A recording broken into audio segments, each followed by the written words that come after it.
ایک غریب بوڑھا لکڑہارا اپنے بڑے سے کنبے کے ساتھ جنگل کے قریب واقع ایک چھوٹی سی جھونپڑی میں رہتا تھا۔ اس کے بیٹے اور بیٹیاں بہت کم عمر تھے۔ اس کی بیوی کھانا پکانے، صفائی ستھرائی، کپڑے دھونے اور بچوں کی دیکھ بھال میں مصروف رہتی تھی۔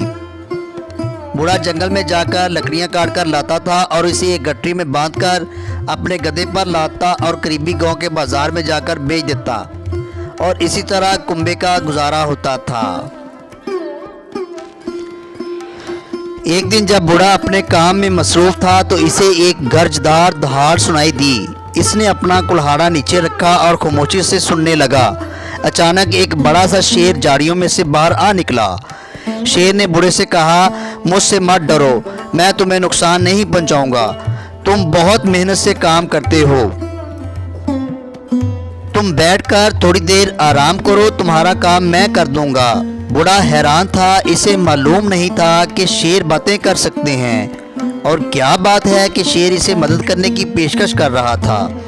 اس نے کہا، تم کتنے مہربان ہو پیارے شیر۔ بوڑھا ایک درخت کے نیچے آرام کر رہا تھا جبکہ شیر کام کر رہا تھا۔ شیر نے جلد ہی ساری لکڑیاں کاٹ دیں۔ بوڑھے اور شیر نے مل کر لکڑیوں کو ایک گٹری میں باندھ کر گدھے کی پیٹھ پر لاد دیا۔ بوڑھے نے شیر کا شکریہ ادا کیا اور لکڑیاں بیچنے چلا گیا۔ اگلے دن پھر شیر آیا اور اس بوڑھے کی دوبارہ مدد کی۔ کچھ ہفتوں تک یہ سلسلہ جاری رہا۔ ایک دن کام ختم ہونے کے بعد شیر نے بوڑھے کی گود میں اپنا سر رکھا اور آرام کرنے لگا۔ اس نے بوڑھے کی طرف دیکھتے ہوئے پوچھا، کیا میں خوبصورت ہوں؟ ہاں واقعی تم بہت خوبصورت ہو، بوڑھے نے جواب دیا۔ کیا میں طاقتور ہوں؟ شیر نے پوچھا۔ ہاں یقیناً، بے شک بہت طاقتور ہو، بوڑھے نے جواب دیا۔ کیا میں جوان اور توانائی سے بھرا ہوا ہوں؟ شیر نے پوچھا۔ ہاں ہاں بالکل ایسا ہی ہے، بوڑھے نے جواب دیا۔ کچھ دیر سوچنے کے بعد بوڑھے نے شیر سے کہا، تم میں ایک چیز کی کمی ہے، تمہارے جسم سے بدبو آتی ہے۔ اگر تمہیں کوئی اعتراض نہ ہو تو برائے کرم اپنا سر میری گود سے ہٹا لو۔ اگر آپ کی طرح میرے جسم سے بھی بدبو آنے لگی تو میری بیوی کو بہت برا لگے گا۔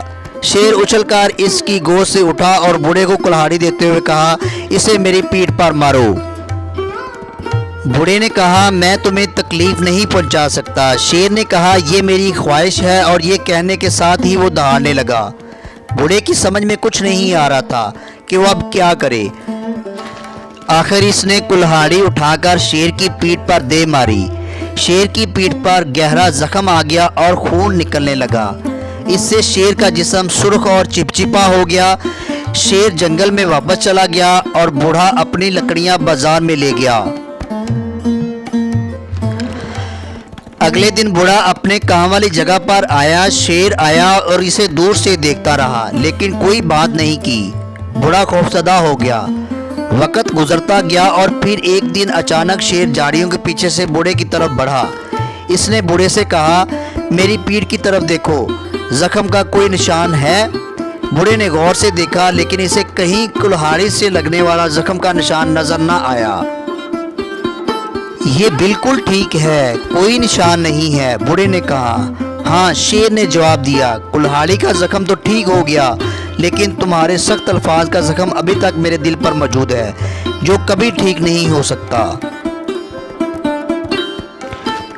مجھے ہمیشہ یاد رہے گا کہ تم نے میری بدبودار جلد کے بارے میں جو کہا تھا۔ اب تم اس جنگل کو چھوڑ دو ورنہ میں تمہیں کھا جاؤں گا۔ اور یہ کہنے کے ساتھ ہی وہ گرجدار آواز سے دہاڑنے لگا۔ بوڑھا جنگل چھوڑ کر چلا گیا اور اس دن سے اسے تمام شیروں سے خوف محسوس ہونے لگا۔ اسی وجہ سے دوسرے لوگ بھی اب شیروں سے خوفزدہ رہنے لگے ہیں۔ پیارے دوستو، بزرگوں کے قول ہیں کہ پہلے تولو اور پھر بولو۔ بولتے وقت ایسے الفاظ کا چناؤ کریں کہ سننے والے کی دل آزاری نہ ہو۔ میری ویڈیو پسند آئے تو میرے چینل کو سبسکرائب ضرور کریں اور کمنٹس میں بتائیں کہ یہ کہانی آپ کو کیسی لگی۔